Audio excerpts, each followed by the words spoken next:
This is FCTV, fan-controlled television. Programs created and produced for the fans, by the fans of fan-controlled sports and entertainment. As always, power to the fans. And now, it's time for the show!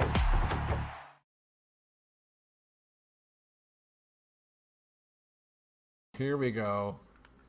Now we can hear. People can hear us. There it is.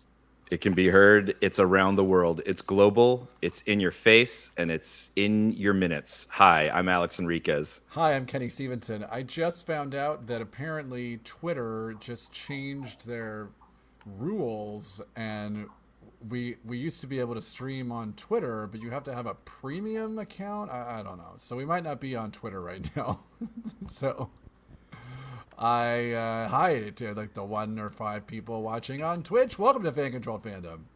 Hi, this is a show, and when we say fan controlled fandom, what do we mean? We say it's a show that's all about the Cape Space. What's the Cape Space? Yeah. Well, that's where Ned Stark, Batman, Darth Vader, all together.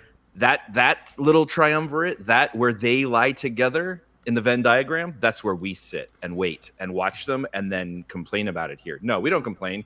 We keep it positive. We definitely complain, but for the most part, we like to keep it positive. If we're talking about such wonderful things as anything in the Rebel Moon franchise, it's definitely not that positive. Well, look, we might be enthusiasts, but we still have brains attached to our hearts. This is true. We do have brains attached to our minds and hearts, and we want to attach our brains to your hearts as we talk about all things in the fandom space, and we got to hit it off with the quick pieces of news this week. Oh, I should say what we're talking about. So it says Geeks and Gourds. So we have we talked about Rings of Power last week. We talked about maybe continuing that, but one of us is having a hard time with the show. And as that one, I admittedly don't even know why. My hair is all screwy. You're looking the whole good. thing. You're looking good. And then so next week we have Agatha All Along coming. We have the Penguin show, and we also have the Transformer cartoon movie that is getting ridiculous reviews as the best Transformers movie ever. So there's a lot of stuff coming down the pipeline through the rest of the year. So we're going to kind of preview some of the stuff that we're excited about. Well, I think that they've gotten rid of the 2 weakest parts of that franchise. A, being the live action element of what was clearly just a cartoon. And B, Michael Bay. Yes, well, Michael Bay wasn't in the last 2 Transformers movies, so... Yes, but his stink is still all over it. That's true. It's hard to really remove Michael Bay stink from whatever the heck it is that you're doing. I'll tell you what, though. I don't want to sidebar too much, but because we're 3 minutes in and have yet to talk about anything fandom related. But the last 2 movies he's made, Six Underground and Ambulance, are basically movies that he made... Michael Bay made Michael Bay movies. And for whatever reason, that insanity kind of works. but way more than a Transformers movie does. But whatever. He made a movie in the year of our Lord 2024 called Six Underground, a reference to the Sneaker Pimps song. Yeah, but it's about people who fake their own. It's a Netflix movie. I highly recommend worth watching it. It is what happens when you give Michael Bay $250 million and no guardrails. And it's it's equally stupid and unbelievably entertaining at the same time. There's Ryan Reynolds is in it, basically playing Ryan Reynolds. And there are car chases as comical as people carrying a pane of glass down the street and then cars smashing through it. That's he easily destroys 150 cars in the first 30 minutes of the film. It's just unbelievable stuff. I have a big statement to make right here on the big broadcast, but I think we need to start eliminating the old men from being able to run for president or make movies, because I saw that Beetlejuice movie and it is hot garbage because Tim Burton is a dumb old man. What about Michael Keaton though? I heard Michael Keaton actually is not bad. Yeah, all that stuff is fine, but I'm still watching a movie that's like, well, Tim Burton clearly thinks I'm an idiot or something. I don't know. It was a movie written by old men for old men. By old men. Well, I'm almost there myself. I'm almost old man No, status. But let's get here's the it's not an age thing. It's an in here thing. And not just because I have chronic heartburn. Same. Because there are plenty of old directors who aren't like ossifying, you know? It's anyway, sorry, So let's I go shouldn't ahead. I'm see it. mad. Here we go. Let's get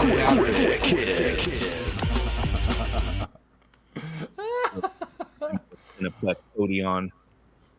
All right, this is the quick pieces of. We actually got a lot of little tidbits here. I'm going to try to bang through these as fast as possible. The biggest news is, Sony is plugging along with the Spider-Man 4. We don't know. It's going to be in the MCU. I guess Tom Holland is doing it, but John Watts, who we'll be talking about later, I'm assuming when we talk about Star Wars Skeleton Crew. But John Watts directed Homecoming, Far From Home, and No Way Home, and he said, I'm out. So they got to get a new director, and they announced who that director is this week. Daniel Destin Cretton, who directed Shang-Chi and the Legend of the Ten Rings, was supposed to be directing the Kang Dynasty when Avengers 5 was still called Kang Dynasty. It is now no longer not that. It's now Doomsday, and it's being directed by the Russo brothers. So he had a hole in the schedule because they've yet to announce when Shang-Chi 2 is supposed to be shooting, and so I guess he took that job to go work for Tom Sony. Cool, good. I'm with it. Let's do it. Like that Shang-Chi movie was good. Whatever was weak about it was not his fault. No, I think he's a wonderful director. If you go back and watch some of his earlier films, like Short Term 12 is a fantastic movie. He made a movie called I'm Not a Hipster that actually was like on the festival circuit as the same time as a little movie that you and I are in that I wrote called Missed Connections. And we actually were in a lot of the same like categories, and he went on to make a Marvel movie, and I'm here on Twitch. Not bitter. No, it's fun to talk about their Marvel movies. More fun than it is probably to make them. He'd probably want to switch places with us. This is true. This is true. This is too true. True. Yeah, no, I like this choice. Sony sometimes makes decisions that are like good, and this seems like a good one. So, I mean, the Shang-Chi movie, especially if you look at especially the action sequences, that's kind of exciting in and of itself. If he brings that level of camera work, and especially like the fight scene on the bus, the fight scene along the rafters of the building, let's go. Sure. I think, it's really enough of the key elements are in place that we got Tom Holland, we got Kevin Feige overseeing. Like we'll be good. Amy Pascal. I mean, all the hits. Look, as long as Sam Raimi isn't anywhere in the neighborhood, we'll be fine. Sam Raimi can direct Doctor Strange movies, but sure, whatever. Sure. Keep him away from Spider-Man. I hated those movies. I'm not a big fan either. I'm glad we're on the same page with that. Now that I no longer work with Michael Sony, I can say things that, I did not care for those movies, and fight me. I did not think they were great. Speaking of hated Sony, them at the time, by the way, have always, from moment one, hated those movies. I, at the part of Spider-Man 2, when, at the end, when Kirsten Dunst comes running out of her wedding in like slow motion, in the theater laughed out loud. And to the point where somebody told me to shut up, and I was like, "You think this is good?" That was a real thing that happened in my life. I literally saw Spider-Man 3 and Once on the same day. Once is a great movie. Once they made Once for half of the catering budget on Spider-Man 3, and it is a warm, beautiful, Oscar-winning film, and there were moments in Spider-Man 3 where I was so angry at what they were presenting to me that I wanted to flip off. And I just here good. We've both broken the terms of service. My signal is terrible. We're both pinwheeling. Everything's great. Okay. We're doing good. No, you froze for a minute, but then you're here. It's fine. You know, I guess the people from Sony or whoever, North Korea is still controlling us. They heard that we were disparaging, you know, Grandpapa Sony, and they wanted us to get in there, and you know. But it's not going to get any better because the next piece of news is also about Sony and the Spider. Oh boy, here we go. Here's the thing. Last night, somebody named industry insider Jeff Snyder said that Beyond the Spider-Verse, a movie that was supposed to come out next year, is being significantly delayed. Snyder said that Sony has scrapped much of the existing work. This was a movie that was being worked on concurrently. Like when they announced the Across the Spider-Verse, it was announced as a two movie thing. So the film could get delayed to 2027 due to the setback because it's unlikely Sony would release Spider-Man 4 and Beyond the Spider-Verse in the same year, 2026. Snyder's report sparked confusion among Spider-Man fans, and many wondering how complex a project reset is even possible. I got more here. Somebody said the report is false, and some guy named Daniel Pemberton, who is one of the people working on the movie, says, don't really ever want to weigh in on this sort of stuff, but would you ever believe there could sometimes be stuff on the internet that might not always be particularly accurate? So it's really, there's a lot of like, is it happening or is it not happening? Who the hell knows? I mean, one of the Lord and or Miller came out and said that it, like in one line, said there were no delays. Just literally said that the main premise of the story was false. I love it. Yeah. I mean, whatever. Get people talking about it. We didn't get Across Spider-Verse was last year. We haven't had a Spider-Man movie in a minute. They haven't announced one. I guess 2026. I guess this means that the next Spider-Man movie is going to be, I would assume, Marvel or Feige would want that to either release. I think Far From Home released right after Endgame. That was like the end of that phase because Tony Stark was dead in that movie, which is why he needed a new mentor. He needed Jake Gyllenhaal, and low-key one of the best performances in the MCU. Like, I know like Far From Home is like, because Homecoming is so good, and then No Way Home was just such a nostalgia fest that Far From Home kind of gets overlooked, but like low-key Jake Gyllenhaal just crushes in that movie. Like, so good. They give him a lot of good stuff to do with that whole turn of, you know, he's pretending to be the good guy, but he's really this, you know, mastermind of evil. That was like a really interesting thing to give to him. Yeah, and he's a guy who always gets the assignment. Like whether he's making Roadhouse or whatever, Presumed Innocent on Apple TV, he's excellent. I mean, he's just like, he knows what he's doing. He doesn't show up to Spider-Man Far From Home and, you know, Jared Leto's it. He's like, yeah, we're making a goofy goo guy. Let's go. Put the thing on me. I'm going to go all in. Let's go. The ultimate kind of undoing of a Jared Leto type performance is that he isn't having fun. Whereas, you know, like, Mysterio over there, he's having a good time. And that is sort of one of the core animators of the performance. Yeah, absolutely. And I feel like that's, so I brought that up because I would think they would probably want this film to land somewhere in between Doomsday and Secret Wars, because I've got to assume Tom Holland's going to they're going to want Spider-Man in these things, you know? So that's going to be happening. I also read a rumor that Venom is going to cross over into Spider-Man 4 is going to tie into the end of Venom 3, and that they're going to team up to fight for the multiverse, and that they've scrapped the street level Daredevil centric Kingpin crossover they were going to do. You know what? Whatever. If you're bringing Tom Hardy's Venom into anything, yes, because I've talked about it so many times on this show. But again, talking about guys who get the assignment, I don't know if Tom Hardy gets the assignment, but he's definitely like, hey, I'm in my own lane and you can either get on board or not. And more often than not, it's been the directors have been like, all right, fine, man, do whatever. In terms of Venom, it seems like Tom Hardy didn't get any of the questions on the homework right, but the extra credit was so good that the teacher gave him an A+. Oh, 100%.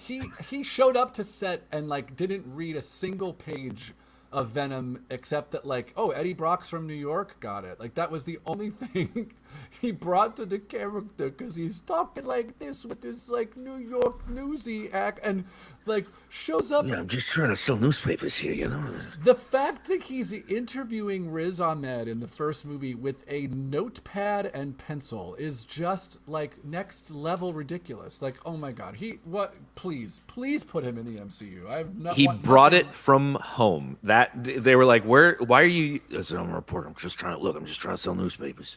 Well, I've told this story many times, but the part where he eats the lobster in the lobster tank in the first movie, which is like one of the best scenes of all time, that was not in the script. And because he was a producer, he got to go to location scouts, and they were scouting a location, and then they showed up, and this is like on the weekend before. They was like on a Saturday, and they were shooting on a Monday. And he walks in, and he just says, this is what he says: Venom's going in that tank. And they're like, that tank can't hold you. And he was like, I don't care, Venom's going in there. So they had to go and build a larger tank that could actually fit him so he could dive in there and eat. And then the props people had to figure out some way for him to eat a live lobster because he can't actually do that. You'd poison yourself terribly, even if you were Venom. Yeah, so it was like next level stuff. Speaking of Jared Leto, we've talked. I love that we're talking about this movie like almost every week. This Masters of the Universe movie, because the information keeps pouring out. There's a rumor that they've offered Jared Leto the part of Skeletor.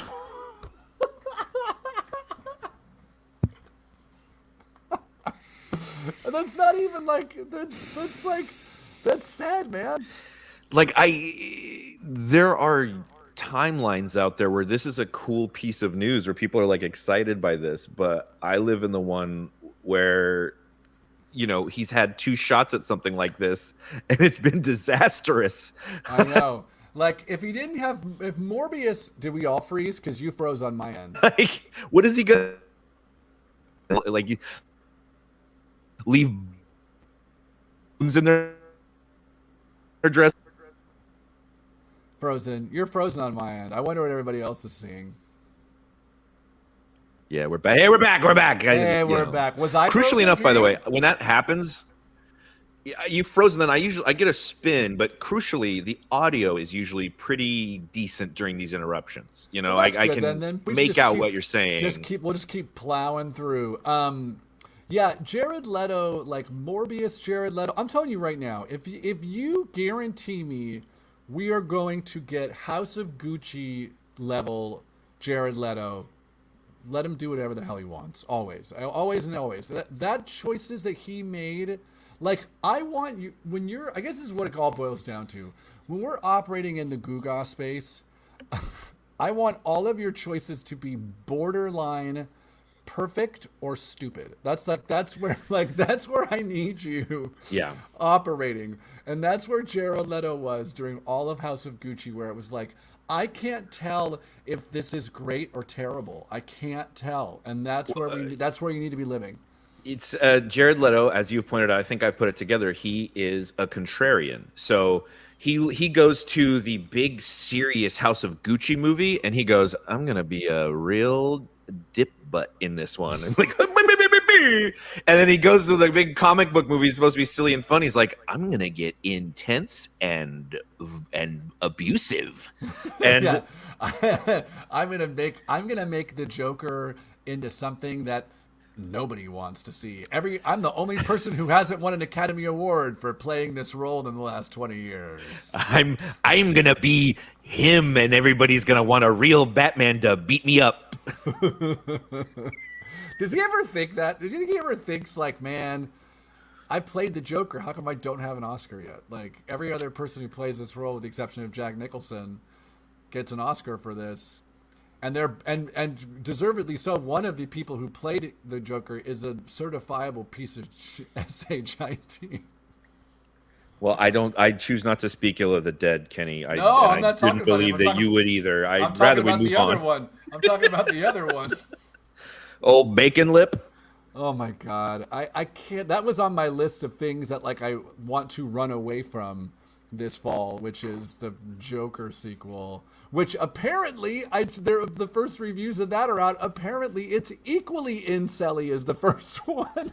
And actually not being well received. The reception out of Cannes, out of the early festival reception is really bad. Which I'm like, did you guys not see the first movie? Which was basically like how to start an incel riot, like handbook, like.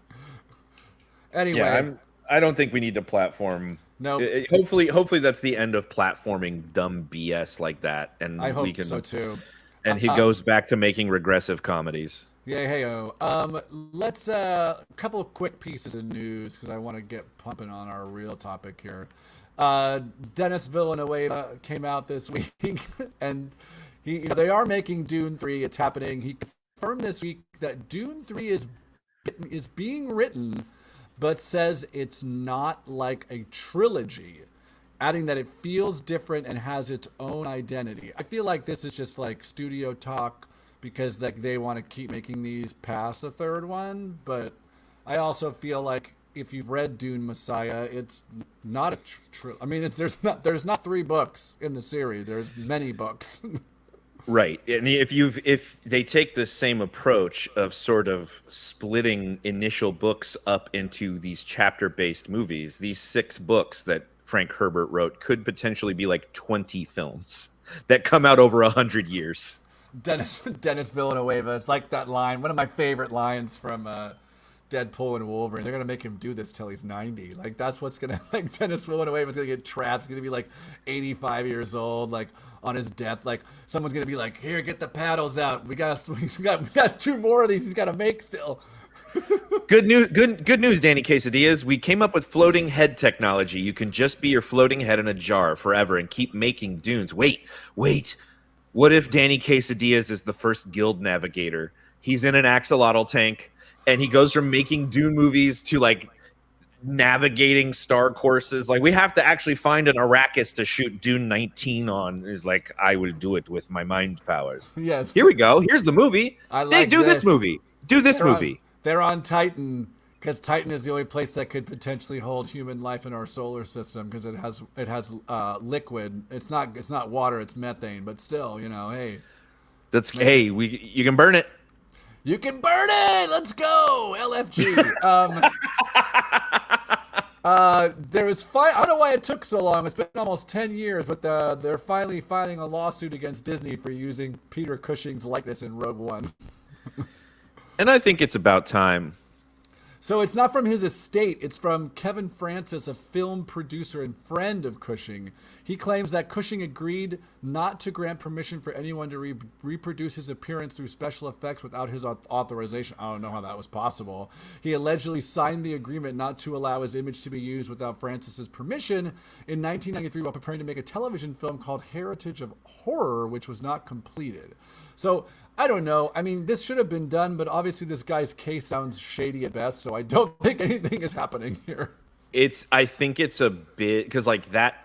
I don't know how you can enforce a contract like that. I'm sorry. I've given exclusive rights to the reproduction of my image to this one producer. So you have to freaking years, like almost 30 years ago, like was the idea of this being a thing was not a thing.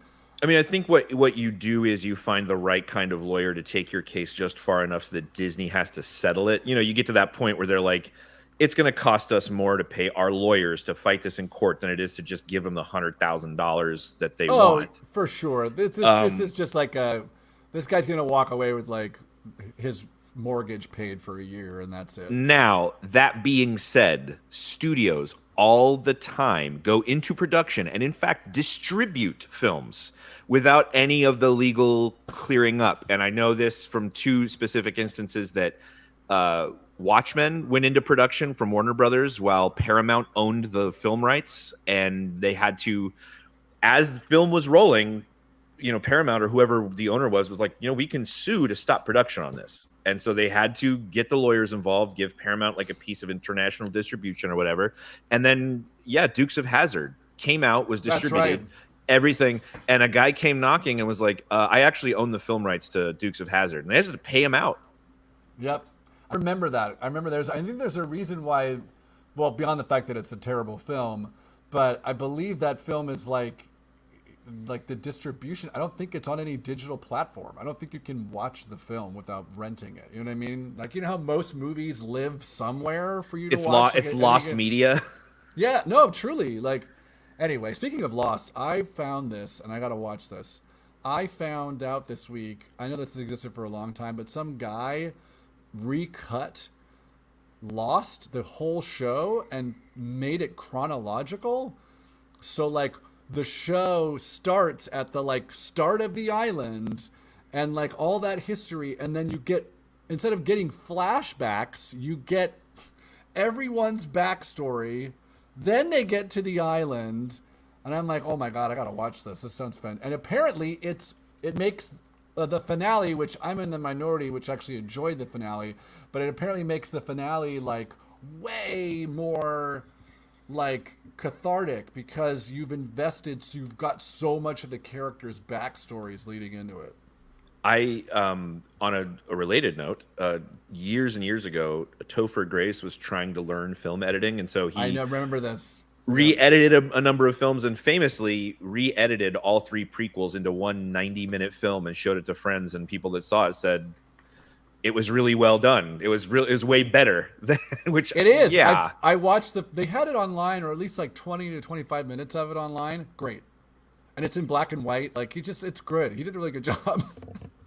Topher Grace. All right. Speaking of Topher Grace, there's no segue there. Let's talk about, well, I'll tell you what. Topher Grace is an entertainer, and we are on the Fan Control Sports and Entertainment Network, and we've been giving you all the entertainment. It's time to give you one piece of sports news. Alex, take us out to the open wheel racetrack. Well, in advance of the, I believe, the Baku Grand Prix this weekend, we had 2 notable red flags. In first practice one, of course, Charles Leclerc, number 1 driver for Ferrari, goes out in FP1. And young Williams driver, Franco Colapinto, put his car into the wall at turn 4, leading everybody to scratch their heads and wonder that wasn't this supposed to be how we solved the problem of Logan Sargent crashing all the time? If it's just going to be a young European man to crash all the time. Race fans on this side of the pond wonder if it's just another instance of Eurocentrism in open wheel racing. Back to you, Kenny. I was wondering the same thing. BC Lion, if he's watching the show at all, I want to give some shout outs. The BC Lions lost 5 games in a row. And then, but towards the end of that losing streak, their all-star rock and roll quarterback who left in 2 seasons ago to go play in the NFL, he comes back, Nathan Rourke. Then we got the all-Canadian, the most outstanding Canadian defensive player, Matthew Betts, comes back. Lo and behold, the BC Lions have now won 2 games in a row, including a win over the Montreal Alouettes last week, who are the top team in the league, who have already clinched a playoff berth. So exciting stuff happening on the western coast of Canada. Alex, I've heard tell that in an example of prime efficiency, that all these people have done this in 25% less downs than the American game, and that's amazing. 3 downs. I gotta tell you something. If you think 3-down football is weird, it is the best. It is truly. It changes the whole game. I love it. Anyway, I also love the work that you do for us. I know that you are so selfless, just out there pounding the pavement, whether it's Steve Winwood, whether it's Uncle Rick Caruso, whoever is out there needing to be advertised. You are there doing it. Alex, who was our sponsor for the week this week? Well, you brought up two things: public service and Uncle Rick Caruso, two things that go hand in hand. And of course, with 90% of the Southland, currently on fire, we have Uncle Rick Caruso's fire abatement tips for fire. These are just some things that can help keep you and your family, and more importantly, your property, safe during this even more lengthy fire season. First tip, he says, clear brush wherever you can. Wink. These are all from Rick Caruso. Uncle Rick says, he also says, if you can't have fire, don't. Even if you can, think about it. And then also he says, remember, and again, Uncle Rick Caruso is a real estate developer. So this is one of his big tips. He says, smoke of white, you're all right. Smoke of black, we're sorry, but that unit has been filled. We actually have other luxury rentals south of the 10. So those are the fire abatement tips from Uncle Rick Caruso, a noted real estate developer. Oh my God! Wow, that last one. Not my attitude, but probably his, is what I'm trying to say. Oh, I know. This is definitely yeah.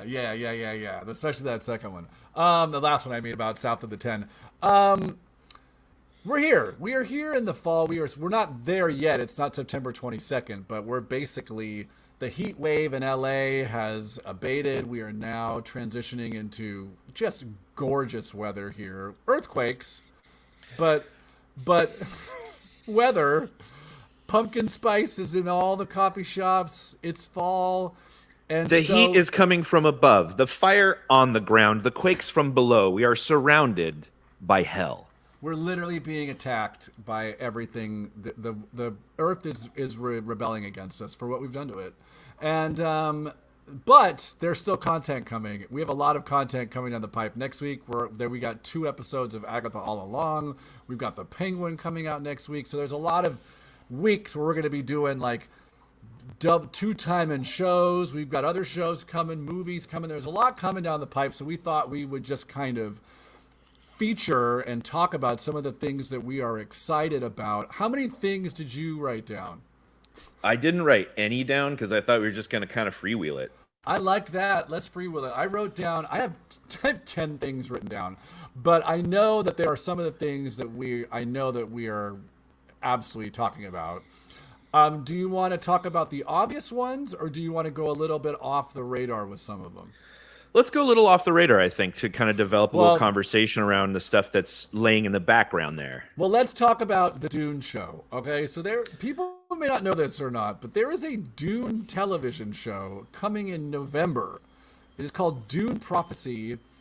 It is a show that started filming almost 2 years ago, then underwent a shakeup in 2023 when the director of the first 2 episodes, a man named John Renck, who directed a lot of the limited series Chernobyl, decided to leave the project, and then one of the cast members left with him. So everything got worked out, and then now Dune Prophecy. This is a show that is set to come out again in November. It takes place 10,000 years prior to the events of Dune. And Dune, correct me if I'm wrong, is like 30,000 years in the future. Is that right? 30 or 40, yeah. Something like that. So this is still like 20,000 years.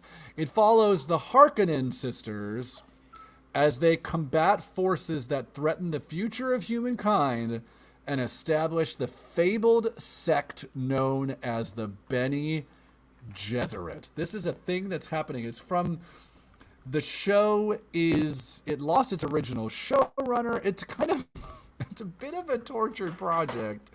However, it's still coming. So we're going to get some more Dune. That is specifically this content lives, even though it's like the question we had last week about the Rings of Power is of like, does this exist in the same world as Peter Jackson's? This specifically exists in the world of Denis Villeneuve's Dune movies, just 10,000 years before them. So the aesthetic is going to be the same. I've brought this up on the show, on the big broadcast several times. It was in the plans for the launch of HBO Max Yes. to have a Dune TV series that was, and I don't know if it was this same thing. I got the sense that it was more in current continuity, that initial plan, to have, Dune be a more multi-platform, multimedia experience. There's a dog giving you kisses. This is Sprout. She's my friend. I love it. Yeah, no, that was the intent. I think part of the pitch on doing Dune, which we've talked about on this podcast many times, about how Dune was the unfilmable book. It was the book that broke. To this day, David Lynch talks about how much making Dune broke him. And this is David Lynch. I don't know if you've seen other David Lynch movies, but I think the literal quote was, he looked at the camera, he said, "It made me go crazy." And that's me talking. Yeah, totally. But that was the pitch on doing Dune, was like, we're going to break it up into multiple films and have TV content to like fill out the story, so we don't have to cram an 1,000-page book into a 2.5-hour film. But yeah, we're getting this like prequel series. In an example, kind of like I brought up last week, that where now the market can bear these pieces of IP being true to themselves, and I've mostly talked about that in terms of like the imagery and storylines they can conjure, but the length of Dune is part of it. And allowing the story to play out over a lengthy period is allowing it to be true to itself, in the same way that you couldn't have done that in 1983 when the first movie came out. Like, you had to crank every word of that book had to be in 2 hours. And maybe we know there's more books, but maybe, this whole idea of an extruded franchise just was not, in the cards back then like it is now. Yeah, you don't. I mean, it's like we have benefited, not just as dorks, but like cinema, because the 2 Dune movies have been spectacular. But like, that's the only way we get a proper Dune movie, or making spreading out over 2 films, is because a streaming service needs content. So that's right. That's like, we talked about like feeding the beast last week with Rings of Power, which it's like we're making a show based on the appendices on this book because we have to crank out crap. And like, whereas this is like, hey, we got Dune, we own this. How much, like, we actually have a lot of stuff we can pull from. Like, there's a lot of stuff they can do with this. So there's a lot. I don't want to say there's a lot riding on this show, because it was already kind of like a failed production. But if the show does well, which aesthetically it looks amazing, it looks like it's very much in the same world. But if this does well, they're like, oh, great, this is gravy. We can crank out. What do you want to see next? Do you want to see a Gurney Halleck name that tune game show? We can do it, baby. he plays it on the baluster. Like, I can name that tune in 3 notes, and then like if you don't get it, a Sardukar comes and cuts your head off. Speaking of Gurney Halleck, if you follow Josh Brolin on social media, he posted a video this week. I guess he's in London doing press for something, and he talks about experiencing a bidet for the first time, and it's one of the greatest pieces of content created. He deserves an Oscar for it. It's incredible. The first time I used one, the feeling was so strange and amazing that I actually started to cry. And for a second, I thought that the water was making its way all the way up to my eyes. It's tough. He talks about how he just had this water like just unmistakably blasted up his butthole. I think that's the words he says. It's very much worth it. Yeah. So this Dune show, like, that we don't have a ton of details. There's like one trailer released from it.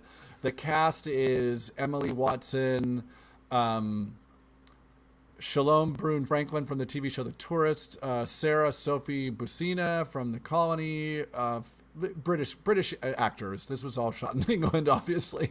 Yeah. But it looks interesting, and it's Dune. It's very much, we're trying to make a Game of Thrones, some sort of fantasy show in this. So sure, let's do it. I'm here. Like, this looks great. I'm here for it. Hey, we're gonna talk about it on the show. it's they want their own Game of Thrones, but it's on dune, which is sand, right? So it's more like Game of Tiny Stones. Wow, look at you! But they ride worms, they ride sandworms, or they ride dragons. So we need to see a worm and a dragon. A worm would just destroy a dragon. It would be, wouldn't even be. Yeah, I think so, because like there's not much the dragon has that the worm isn't proof against. You know, the worm is true. fireproof, This and is it's true. much more massive than the dragon. The dragon can't like pick it up or anything. Yeah, Stalemate. for sure. I see stalemate. You know, Stalemate, they team up and they get married to Godzilla. Ooh, and then they get that, and then the monkey gets involved, and King Kong, and it's just like King Kong and the worm and the dragon, and they're fighting like a Mothra. Yeah, yeah. Sprout likes it. I know, Sprout. You're welcome. Let's talk about a couple movies that are coming out. We don't have a lot of big movies coming out. There isn't a Marvel movie. There isn't a DC movie. Marvel, Agatha all along is the last thing Marvel's getting, because we're getting 3, potentially even 4 movies next year from Marvel, and definitely more TV shows. So we'll talk about Agatha in a second. I wanted just to bang out a couple movies here. I mentioned this Transformers movie, Transformers 1. It comes out next week. This movie is getting great reviews. It's good to hear. Yeah, it's very good to hear. And this is a movie that I believe it has some ties in with some Japanese animation studios. This is anime based. But I mean, you've got Chris Hemsworth doing an American accent, which is something he quite frankly never does. And I'm very intrigued to see how that goes. I don't know why you wouldn't just let him do I mean, not Australian, but you could maybe do, British, like Thor or whatever. It's fine by me. But I mean, it seems, I'm trying to get some reviews up here. Critics say Josh Cooley's animated prequel benefits from a dazzling visual style, fantastic voice performances, and surprisingly thoughtful, emotionally resonant script. Yeah, they're taking it back to a kind of a core principle a little bit, I think, and also making it something bigger than bad guy versus good guy. I mean, like, you see how they start as friends, which is extremely interesting. It's like, remember when X-Men First Class came out, and that was like that first one, it was so much fun. It was like, oh, Magneto and Professor X running together was a really cool, dynamic. So I think this shares in that same vibe. And also, like, because it's animated, you can push, you can make things a little, you can use the lack of seriousness to push bigger ideas and themes. Yeah, and they seem to get the assignment. This is goofy. This is nonsense, and it's the reason why I feel like they've partnered with some of the original animation studios in Japan, because the original television show was basically Japanese animators, but this movie is at 80%, 88% on Rotten Tomatoes with 41 reviews. It's a very positive thing. So the ideas are interesting enough to make it a decent addition to the franchise. All kinds of stuff. I mean, I was gonna see it. I thought it looked funny. It looked like it had an actual take and interesting, but it's getting good reviews. So that's exciting stuff. Do we know if this is canon? Will this be is this the official prequel to the movies, or is it just on its own? I'm just curious about that. I don't know. Yeah. I'm also, if I can just pump another YouTube channel that I really like, we're big new Rockstars fans around here, but another channel I really like is called Secret Galaxy. Ooh. I think that's what it's called. And they do these kind of mid-length documentary videos about the origins of the stuff that comes out of the 80s, like G.I. Joe and Transformers. The Transformers backstory is really interesting, because there was no the cartoon storyline behind it when it came out of Japan was completely different than the one we put onto it, and it was a completely different two toy lines that they merged together in the American market. There's all this interesting business stuff that comes with the story of Transformers. So it's all Japanese. The origin of Transformers is all in Japan. It's exciting stuff. I mean, I feel like, I don't know, exciting, but when you think about the Transformers, if you grew up with Transformers, every movie has been just such a they're just so terrible, and like I just want them to stop making them. But then you see something like this, and you're like, yeah, man, like do this. Like animated, like great. Whatever. You can have all sparks and whatever the hell else you want to have, and it's all fine. We don't need to have Shia LaBeouf or Mark Wahlberg. I mean, come on. Anyway, Sam Witwicky. let's talk about the Sony universe of Spider Marvel characters.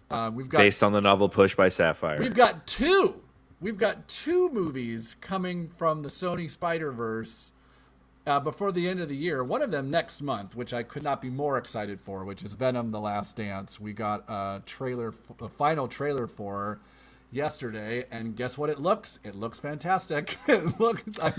It's definitely like, I don't want to come into it with too much, because my biggest concern going into the second one was like, they're going to screw this up. They're going to be like, they're going to somehow not, they're going to try to play at it, and they're not going to, and they didn't. They leaned even harder into the joke, and they made it like a rom-com, and like Venom is at like a rave at one point. It's just fantastic stuff. And I'm always concerned that now they're like, my concern is that now they're like, okay, well, that's what we got to do now. Now they're going to hit it way too hard. And so I'm worried about tone, but I don't know. These movies are just so fantastic that I'm really hyped for it. I mean, Venom Horse has gotta be a good signal to what they're going for. Venom Horse, Venom on an airplane, like, I mean, him just like, I mean, yes. I mean, it looks fantastic. I mean, it's just the fact too that Tom Hardy does the voice of Venom as well. So just knowing that when they're shooting this, he's talking to himself is just beautiful stuff. I would like to see My Dinner with Andre, but with Bane and Venom. Oh, wow. Hello. Don't you feel like movies are too long these days? I've never seen the movie, but I love it. You never saw the third Batman movie? No, I never saw it. My Dinner with Andre. My Dinner with Andre, waiting for Andre. The other movie that is coming is Kraven the Hunter, which I know we are. It looks. We're gonna probably assume it's stupid, but we did bring up last time how Russell Crowe seems to have the assignment down, which is I'm Russian. I'm gonna do a Boris from Rocky and Bullwinkle level accent. Yeah. And because that's what we're doing. So that makes me at least somewhat hopeful. And we've mentioned too that Aaron Taylor Johnson, who's playing Kraven, is a compelling watch. So I don't know, we'll see. Ooh, you're frozen. That means I'm frozen. Maybe we can still hear each other. Who knows? The good-looking dude. He's very intense. Here we go. We caught up now? Yeah, we're good. We got it. Oh, God almighty. Yeah, good-looking dude, very intense. You know, he's married to, like, his wife is, like, 17 or 18 years older than him. Do you know that? I think they're divorced now. I think they recently split, but I did know that. And I knew that there were, like, allegations that maybe not allegations, but they were trying to look at the storyline and see whether or not she groomed him. Yeah, there's definitely some stuff out there that like he was only 17 when they met and yada yada, and there's just all these things. So, but hey, man, people do what they do, and they have. As Tim Wall says, man, just mind your own damn business. Yeah, man. Man. All right, now we're kind of getting. So those are some of the movies. Let's talk about kind of like the big TV shows that we're going to tick off. Let's talk about the Penguin first. We'll do the Penguin, we'll do Skeleton, we'll do Agatha All Along, and then we'll do Skeleton Crew. All right. So this Penguin show, talk about like, again, we're talking about like HBO Max. This was a show that was announced, I believe, even before they even finished the Matt Reeves Batman movie. I believe this show was another 2022 announced show when they like the before James Gunn was taken the DCU. None of that stuff was happening. This show has been so. Whether we're going to get more content from this universe moving forward, I don't know. This might be the only, but this was the kind of the idea, was that we were going to get Matt Reeves as Batman, and then we were going to get some shows like taken off the sideways. But I mean, I don't know much about the story of this, but just based solely on what we got from the Matt Reeves Batman movie, I'll watch this, even if it's just him, like, I don't know, writing checks and eating pizza. I'd watch that. Colin Farrell in this role is wonderful. I'll take it. I mean, pardon me. Generally speaking, I'm not a fan of, we're going to show you this other character. Like, I just want Batman. He's the fun one. Got a cape, punch bad guys, you know? That's why Pennyworth was not a watch for me. It's why Gotham was not a watch for me, you know? Same. Yep, 100%. But, you know, yes, I did not watch Pennyworth. I did not watch the Gotham was a show I tried and was like, I can't do this. However, because I think of how grounded Reeves's take was with Batman and how, you know, what you and I talk about is like these people are just grown men and women having mental health crises while a fascist like takes them down. It's very clear when you're watching like Paul Dano's The Riddler is that, you know, he's not like Jim Carrey's The Riddler. He's way more street level. And so I think because of what we kind of got with kind of like the crime boss Kingpin, like that's interesting to me. Even though I love Danny DeVito's take and like a traditional comic take is like the whack whack and all that and stuff. Like, right. There's something kind of interesting to this kind of like mob boss penguin guy. Well, especially too that, you know, he's storyline wise, you know, he's stepping up to fill a power vacuum, right? Like the crime is turned upside down. He's going to take it over. Yeah, there's somewhere for the character to go. I'm interested at that look into the world, you know, if only purely for the journalistic good of the show. Yeah, and I could think, I don't think Robert Pattinson shows up in this show at all. I think this is a thing where we can just assume it's not happening. Twofold, because I think it's just, that's not the story they're telling, but also I think like they're not trying to establish this as like, you know, a grand world that encompasses TV and film. I think they're like, hey, we already greenlit this, and Colin Farrell's already agreed to being put 3 hours worth of makeup every day to do this. So I guess we got to do this. Which he has said. I've read the quote now several times that he on set was saying, "I'm done with this. I never want to put this head on again." Like, but I do like this new environment that maybe even, you know, it might be developing even more as we go, where because of the multi-platform nature, because people are a lot more agnostic in their feelings about what they're watching and the value of it, that you could sort of do these side developmental stories still in the universe, still developing things, and you use those on your, you know, home platforms, let's say your pocket, your tablet, your home TV, and the big, you know, team up flashy action thing, the main stories are happening in the movie theater, which will eventually be in your home anyway, but that you are using all of those platforms to build universe at different levels for different kinds of buy-ins. You know, like if people want this world, but from a more, you know, this storyline over here is going to be a more kind of romantic angle on these characters or whatever, then you can start to move into different genres, start to pull at the tapestry of the bigger world into different genres through the other platforms. Like, I think Clone Wars was a good example of this. You know, they you know, you can see the different series that they make now, all within these different subgenres, because Filoni proved the strength of the franchise through the Clone Wars. Yeah, I was gonna say something and then I just absolutely left my brain the second I started talking. It's okay, Kenny. It's okay. We're here. It's right there. I remember what I was gonna say, but I can't remember what I was gonna say. No, here's what I'm gonna say. I think because of where we are now with DC, and because like they're kind of like, hey, we made this Batman movie before you came over, James, and it did really well, and it was really well received. So I guess we got to kind of keep working with this a little bit. I will say this is what I wanted to say. If this goes well, there are other characters established in the first movie, the Batman, that I would love to see more about. That doesn't need a whole movie. I would love to see more of Zoe Kravitz as Catwoman. I thought was wonderful. I mean, Barry Keoghan's Joker. I mean, why not? Like, I don't think we're gonna Jim Gordon. I'll watch Jeffrey Wright. Right, it's Jim That's Gordon. it. Right. I'll watch Jeffrey Wright do anything all day long. You know, that guy is one of the best we've got working. Yep. Bar none. American Fiction, excellent. Oh my God, that movie was incredible. He was incredible in it.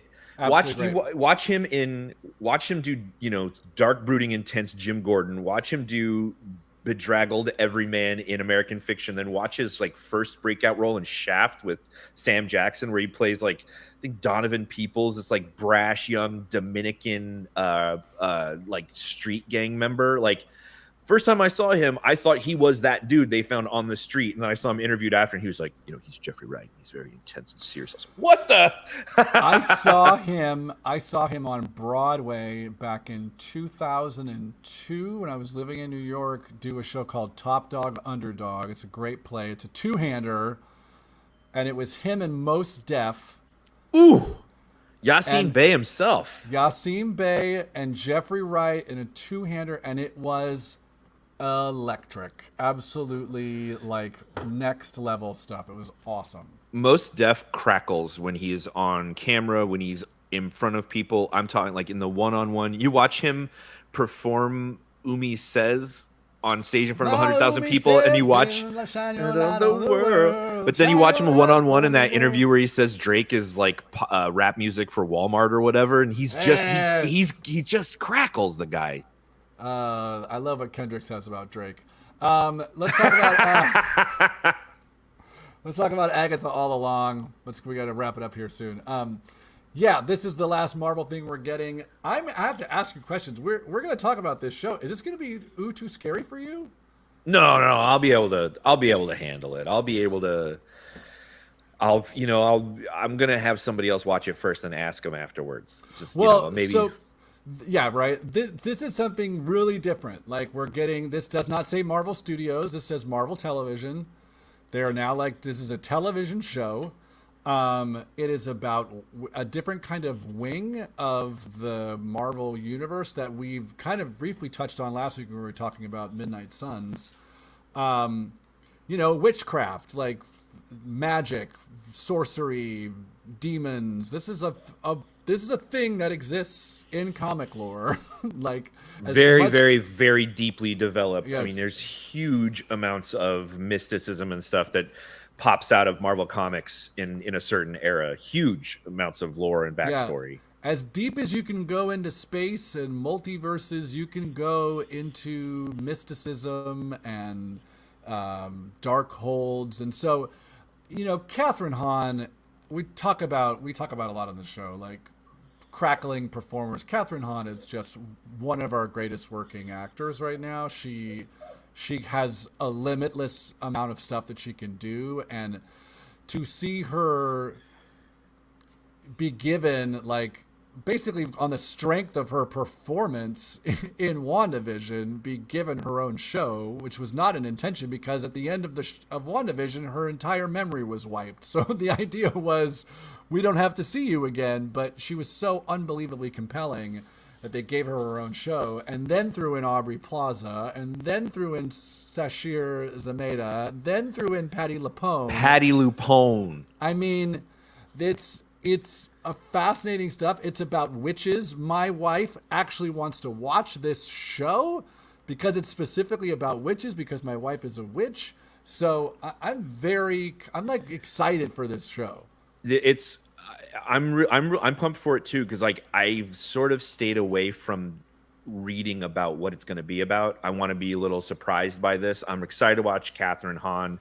There also is Patti LuPone and Aubrey Plaza they didn't do Hot Ones, but they did a Hot Ones offshoot where they do Truth or Dare. I watched the highlights from that, and Aubrey Plaza and Patti LuPone sniping at each other is charming to beat the band. It's really something else. So I'm excited to see them in it. Like, I feel, by the way, with Aubrey Plaza, I felt like when she first hit the scene there, I don't remember who it was, but there were a bunch of people that were like trying to convince me not to like her. I could venture to guess, but I'm not going to But say on. but like she's cool. She gets it. She does it. Every time she's on screen, I'm like, yeah, she's cool. I got two things to say on that. First, I will say quickly, I want to get this out before I talk about Aubrey Plaza. Also, too, our friend, the director of our movie that we were in, Missed Connections, Eric Kissack, his wonderful wife, Libby, worked on Agatha all along, was one of the editors on the show. So, Oh, amazing. Yeah. So exciting stuff there. I've been doing these things every other week at the AMC. It's called a surprise screening where you just show up and you have no idea what the movie's going to be. That's awesome. And they've been what they've been doing usually is it's an indie film that's coming out that week to try to get some like buzz around it. So I saw the movie Skincare with Elizabeth Banks that was really good. I saw a movie called Slingshot with Casey Affleck, which was very good, but Casey Affleck should not be working. History's greatest monster, Casey Affleck. And then this past week I saw a movie called My Old Ass. Oh yeah. With Aubrey Plaza, and she is really wonderful. If you look at her breadth of work, just even in the last year, like White Lotus, totally dramatic role, great. My Old Ass, she was fantastic. She looks like she's going to be like just... The thing that's interesting about Agatha all along, and the thing that makes it, I think, look so interesting, is you've taken two actors like Catherine Hahn and Aubrey Plaza, we talk about a lot on this show, who know how to have fun with what they are doing.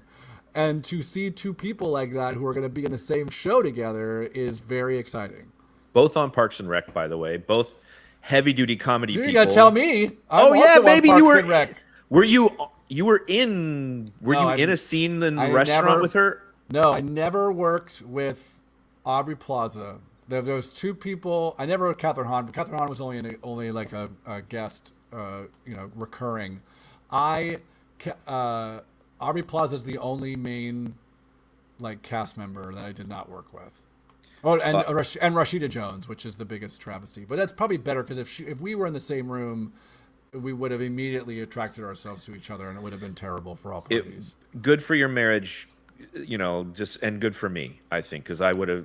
It would have forever tainted my image of you, and I don't need that. And we don't need it. But these are two people who we talk about a lot in this episode. It's just like, get it, like get the assignment. This is witches. This is the goofiest stuff possible. Let's just go all in. Let's go. Now, I didn't finish the series. It was a little too abstract and very ooky spooky, but like she was also in Legion and a very different, very intense role. Yes, great show, Legion. Oh my gosh, if that show was on while we were doing this show, we'd be big Legion heads. An X-Men show, a Marvel show featuring mutants. I know. That's Professor X's son, I think, in that show. Yeah, it's great. Dan Stevens, another actor who I'm shocked is not in the MCU yet, or like a big superhero-ish person. He's wonderful, Dan Stevens. Even when he's in garbage shit like pardon my French, Godzilla, Kong, New Monsterville. Isn't he in that? Yeah, he is. Yeah. He plays the kind of hippy-dippy biologist, baby. He's so great. I love that like he was on Downton Abbey and he was like, this show sucks. Can you like murder me? And he gets married to the lead character and then just like immediately gets into a car crash and dies. I was like, yes, this guy gets it. And it was immediately, so he's like, I want to go play the Beast, hide my face for 2 hours. I love it. Let's wrap up talking about Skeleton Crew, which I guess technically is winter, but whatever. Coming out on my birthday, December 3rd. We don't know a ton about this because I think this is going to, as we've conjectured, this show is going to be like, there's at least one or two characters on this show that are supposed to be surprises, I think. But kind of touted as like a Super 8, whereas like this is John Watts, who we talked about him earlier, who made the 3 Spider-Man movies. This is his kind of Spielberg movie, and it very much looks like this is like kids. This is like E.T. This is Goonies. This is 80s kids Like there's even like a suburb, like a Star Wars suburban town in the trailer. And I saw that. I was like, oh, they even have a Simi Valley in a galaxy far away. Right, and that's where all the cops live. And but this is something that I think on paper, when you hear about it, you go like, whatever, it's a bunch of kids lost in space, like who cares? And then you watch the trailer and you're like, oh, okay, because it feels very kind of Star Wars adjacent. It feels Star Warsy. It feels Star Warsy, even with the kind of like the. Can you give me 2 seconds? Sorry, I gotta go grab something. It's fine. Jude Law, we know from the trailer, it seems to potentially be a Jedi. So, as a trailer, which we got at D23, or no, at Comic-Con, whenever we got it, it definitely came across as something. A fresh take, something new, which is something we often talk about when it comes to these IP building out on television, is that being some sort of original story that's operating in this universe and showing us how this universe actually can be expansive. So whether or not showing a suburb in Star Wars is a good idea, it exists though. Like, you know, it's important to know that it's not always just spaceships and temples, that, you know, there are regular people who exist in the universe, because that's true. Like, not everybody is a Jedi Knight, not everybody is a Darth Sidious. Some people are just people who exist in the suburbs. I'm so glad you're back, because I probably could not talk much more. I had such salient points. You missed all my points.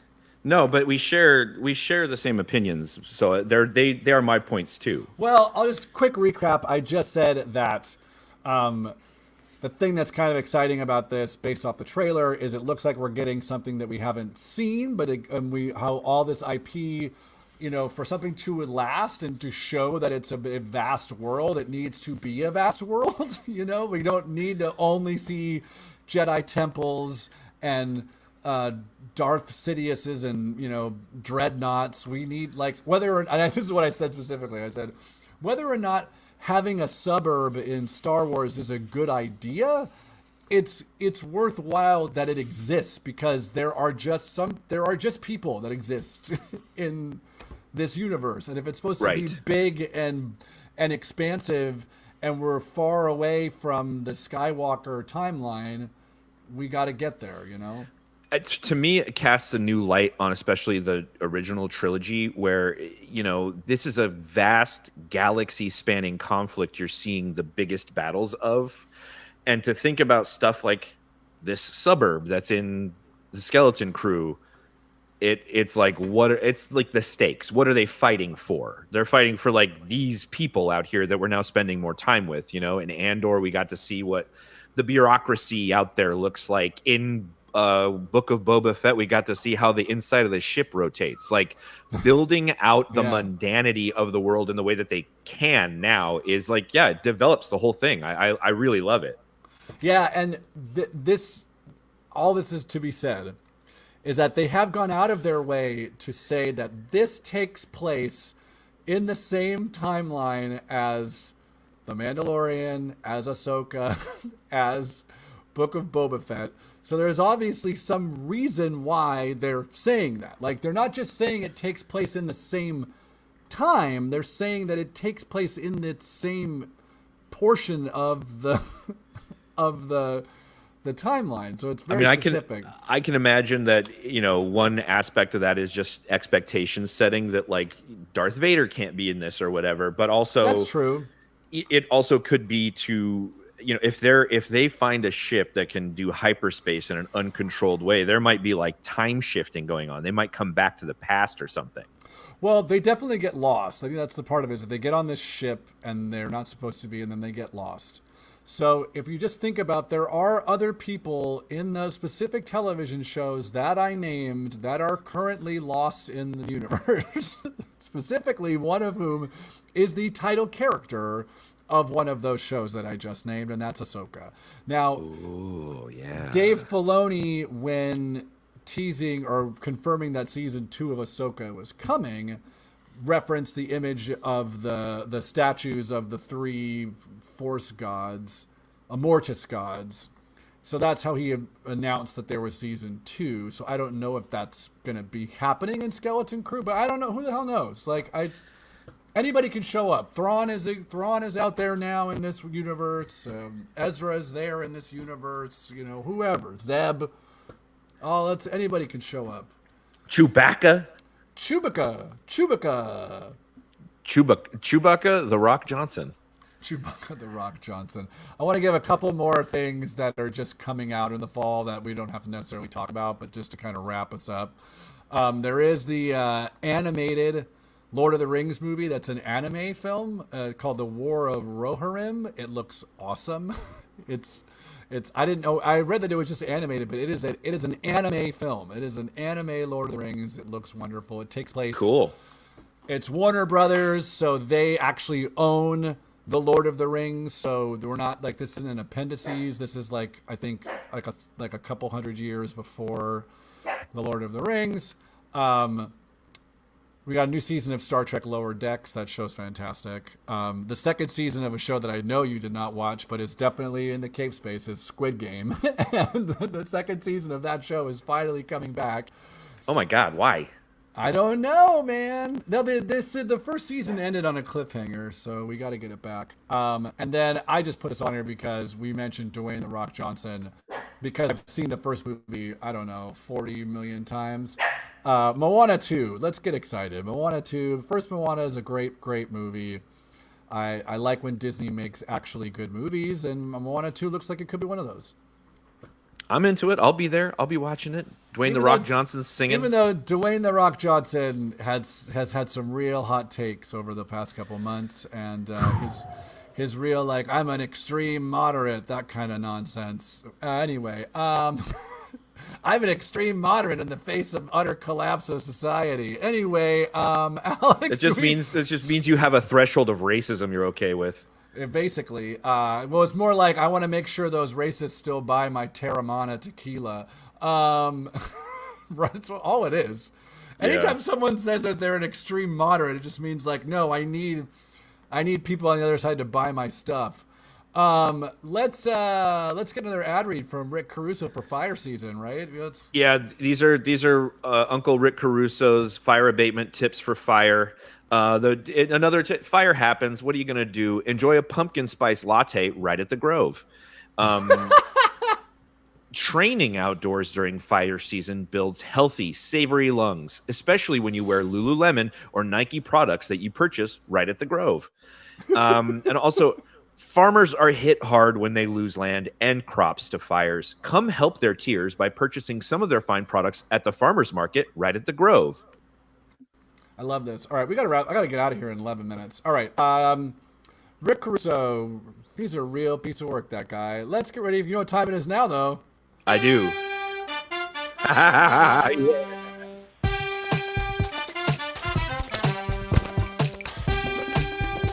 Yeah, get it. More shoulder. Get it? Oh. All right. It's your turn. What's the game this week? This is called the Balloon Ship of Luck, which is the ultimate Dragon Ball Z theme song quiz game. All right. Now I'm going to read you. Now, famously, even in Japan, the lyrics are not sensical when they're translated or have anything to do with the show. Sure. So that is not a problem of the translation. This is just kind of on purpose. So I'm going to read you in English lyrics from the song. You're going to tell me if that's really the translation of lyrics from the song or not. Okay? I love this. Yep, let's go. So first one, kicked in the face, the earth gets angry, and makes a volcano explode. Within the melted polar ice, if there's a dinosaur, I want to train it to balance on a ball. Yes. That is actually, yes. hey, hey, take to the skies. If there's a treasure out there, we can find it only if the ship will follow. Yes. No, I made that up. Oh, okay. Next, there is no law that says we have to go to work every day and follow our employer's orders. Legally, there is nothing to prevent us from going to live in the wild like primitive people or from going into business for ourselves. But in practice, there is very little wild country left, and there is room in the economy for only a limited number of small business owners. Hence, most of us can survive only as someone else's employee. No. No, that's from the Unabomber's manifesto. Cha-la, head cha-la, no matter what happens, I feel like it's no big deal. Just as loudly as my heart pounds, the Genki Dama roars. Sparking. Yes. Yes, that is. And now here's another one. Now she wants to do transgender operations on illegal aliens that are in prison. This is a radical left liberal that would do this. That was something that the former president said this week during the debate. Right, that is not a translated lyric from Dragon Ball Z. Is this Inky Pinky Ponky, Daddy bought a donkey, donkey died, Daddy cry, Inky Pinky Ponky. No. That's true. Diving through the sky on a roller coaster, I fall into a paradise of panic. The scenery turns upside down, and I cheer up because the mountains even look like butts. There's no time for worrying because there's a surprise hidden somewhere, and I want to find it. No. That's a real lyric. That's real. Wow. I'd rather have my head be empty so I can stuff it with dreams. With a smile that's ultra Z, even today is ay, ay, ay, ay, ay. Yes. Yes, that's a lyric. Amazing. Now, for the last one, I'm gonna read you lyrics in Japanese, and you will tell me if these are lyrics in the song or not. Okay. Okay. So, oku no machi de wa totemo hasukashi no de kono koto ni tsuitse hanashi shita garimasen. Supringo furido de wa ino o tabete imasu. Soko ni kita hito tachi wa neko o tabete imasu. Karera wa soko ni sumu hitobito no peto o tabete iru no desu. First of all, your Japanese accent is very good. I'm gonna say no. No, it's not. And it actually translates to a lot of towns don't want to talk about it because they're so embarrassed by it. In Springfield, they're eating the dogs. The people that came in, they're eating the cats. They're eating the pets of the people that live there. And that was the Balloon Ship of Luck, the ultimate Dragon Ball Z lyrics quiz. You can only do that by shouting. It's the only way you can do that. They're eating the dogs. All right, let's get to the hoopla. I basically could believe, but I could not believe he was just straight up Facebook memeing on stage. Like, you're just not even Facebook, like 4channing on. But the people on TV told me. He literally said that. That was like to say that, like, I saw it on TV and then with just a straight face, like, hey, look, it's on TV. So okay, Grandpa. We're gonna put some more Metamucil in your O'Douls and see what happens. All right, so that was the game. That was great. I love it. Let's get to the hoopla. This is like you go online, you put in your library card, you can check out digital comics. It's pretty amazing. Alex, you got a recommendation for the folks? I do. Justice Society of America, The New Golden Age by Jeff Johns. It's the latest 2024 attempt for Jeff Johns to bring in the classic Golden Age Justice Society to modern continuity. I guess the next part of it doesn't come out until 2025, but you can read it and reread it. It's a lot of fun, especially if you, like me, enjoy that old continuity. That old continuity. I'm going to go off topic and recommend something that's not on Hoopla. Like, definitely go on Hoopla. But my recommendation for this week is something that I did not expect to like because I've lamented on this podcast many, many times how much I do not care for anything Terminator related. But the new anime on Netflix, Terminator Zero, is fantastic.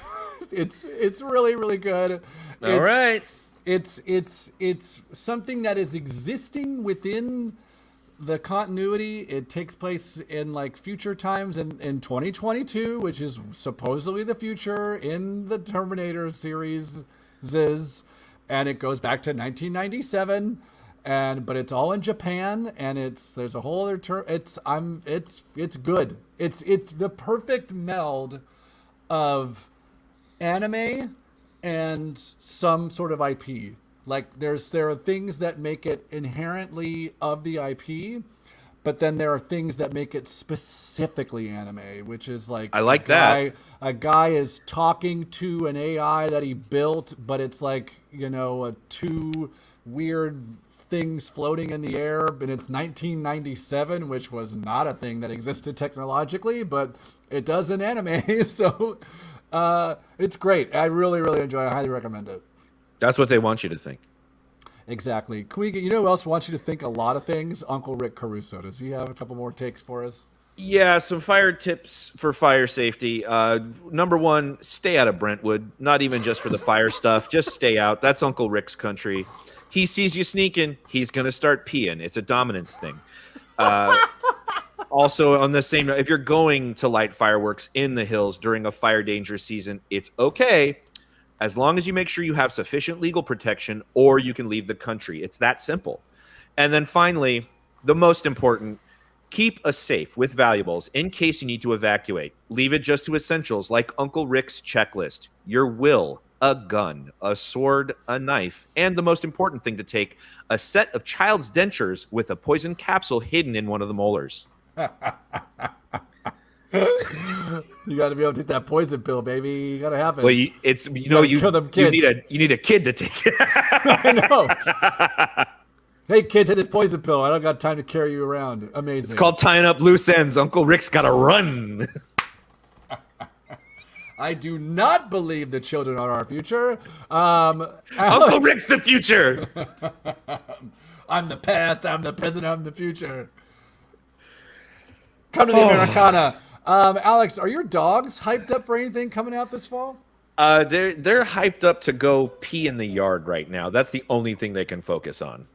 Yeah, my dog is like, we wake up early to take my daughter to zero period, and we wake up, and so she gets like a nice long walk at like 7 a.m. So she's like, guess what I get to do the whole rest of the day? Sleep. So she's just asleep. She don't care. I love it. I love it. You know what else I love? You. I love you too, buddy. We did it. Where can the folks find you? I gotta go to the doctor, man. We gotta get out of here. Duke_midnight on Threads and wherever major magazines are sold. Kenny G. Stevenson on Twitch and TikTok. Kenny G. Donut King on Instagram and Threads. I will be 2 weeks from today, September 27th, at the Impro Theater. Process is coming back. I will be in it. Process. This is the improvised process of putting up a play. We get a name of a play that's never been done, and we do auditions, table read, rehearsals, and then we do the final act of the play. It's the most fun ever. It's fully improvised. Come on out. You gotta go. You gotta go, and so do we. All right, that was great. See how we did that? Flawless. You can't be beat. We cannot be beat except by Father Time. Oh, and he is a daffy little mister. Yes, he is. Bye. Bye.